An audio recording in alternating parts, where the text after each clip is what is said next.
to provide recommendations across a range of different categories. This time around, we're focusing mainly on price classes. What should you buy at the high end, mid-range, entry level, plus a couple of specific niches. If you're more interested in recommendations centered around a type of monitor, for example, 1440p, 4K or OLED, we have separate videos right here on the channel covering those things specifically. If you're not sure what type of monitor to buy though, this is the best guide for you. Today's video is brought to you by the Ugreen Nexode 165-watt retractable power bank. This is the ultimate hassle-free travel power kit. It has a 65cm retractable USB-C cable. You pull it out to the length you need. It's super durable, and with 100 watts of output, it can charge a 14-inch MacBook Pro over 50% in just 30 minutes. There's a second 100-watt USB-C port on top for charging devices simultaneously at up to 165 watts total. And it has a massive 20,000 mAh battery capacity with a smart TFT display, plenty for charging all your devices. When I go to Europe in a month, this is what I'll be using. Check out the Nexode 165-watt retractable power bank and Ugreen Prime Day deals via the links in the description to get up to 40% off. As with our previous best of videos, we tend to talk about and recommend monitors we've personally tested and know to be good, or monitors that are very similar to products we have tested. It's always worth going back and checking out the dedicated monitor reviews we produce for more in-depth thoughts on each product, but just so you know, these recommendations are not sponsored in any way by any company. They're based on our testing and reviews. Finally, a note on pricing. While pricing was accurate when we made this video, prices do change pretty often, so it's always worth checking out the links in the description, which will provide up-to-date pricing information and give you an opportunity to purchase the monitors we talk about. So let's get into it.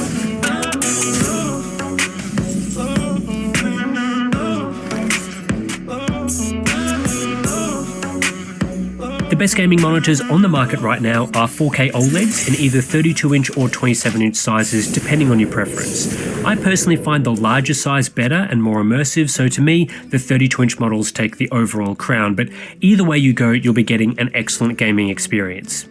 This type of monitor is currently the best because of its combination of specifications and overall performance. The best 4K OLEDs feature 240Hz refresh rates, a nice high resolution, excellent feature sets, and outstanding performance. OLED is lightning fast, which leads to unbeatable motion clarity in games. OLED is also capable of amazing contrast and HDR, thanks to per pixel control, deep zero-level blacks, and wide color gamut.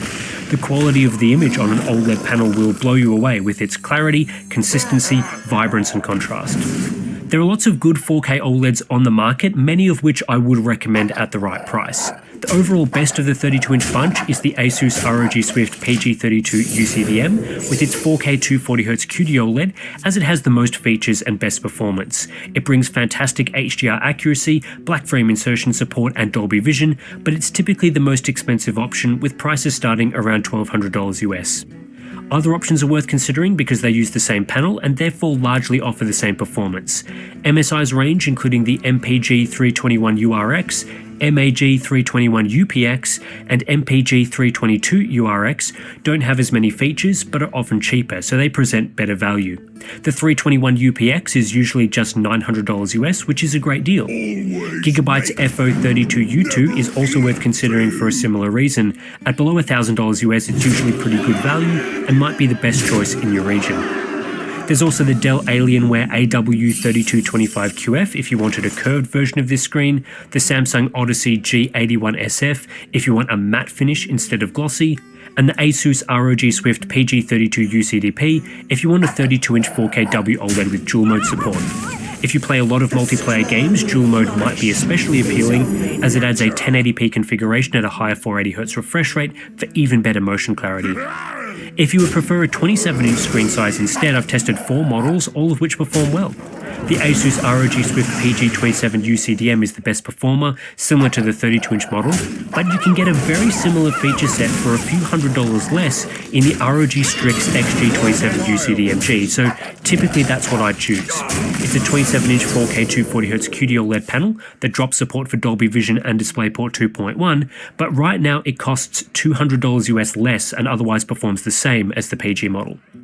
I'd also recommend here the Dell Alienware AW2725Q, as in a lot of regions it's the cheapest model. Again, very similar performance to the Asus models I've just been talking about, though it doesn't have quite as many features. At around $800 US right now, I think it's clearly the best value option. Of course, with OLEDs, you do need to be aware of the risk of permanent burn-in, which is the main weakness compared to LCDs. If you primarily game on your monitor, this won't be an issue, but if you're going to use it for lots of desktop apps and productivity work, it might not be the best choice.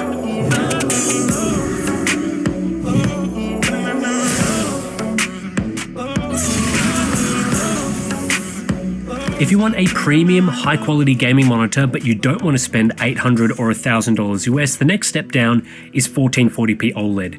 There's a lot of great options right now, sitting between $550 and $700 US, that either offer a really solid entry point to OLED gaming or offer a nice upgrade from 1440p LCDs. I elaborate on this a bit more in my recent best 1440p and best OLED videos, but right now there are three main choice classes that I find hard to split.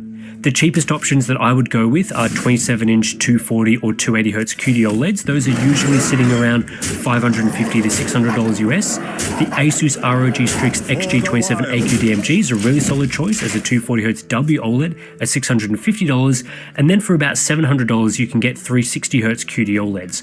I don't think there's a wrong option here, all are fairly priced, and it ultimately comes down to how much you want to spend and what capabilities you're after.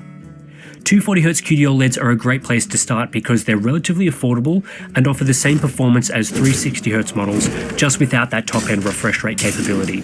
If you mostly play single-player titles and you won't benefit from the added refresh rate, there's no point spending more to get 360Hz. Either way, you're getting elite-tier OLED performance, excellent HDR and all that stuff. Just be sure the lower refresh model you're getting is actually cheaper, because I've seen 360Hz models down near $620 from time to time. The models I'd be looking at here are things like the MSI MAG271QPX E2, the Gigabyte MO27Q2,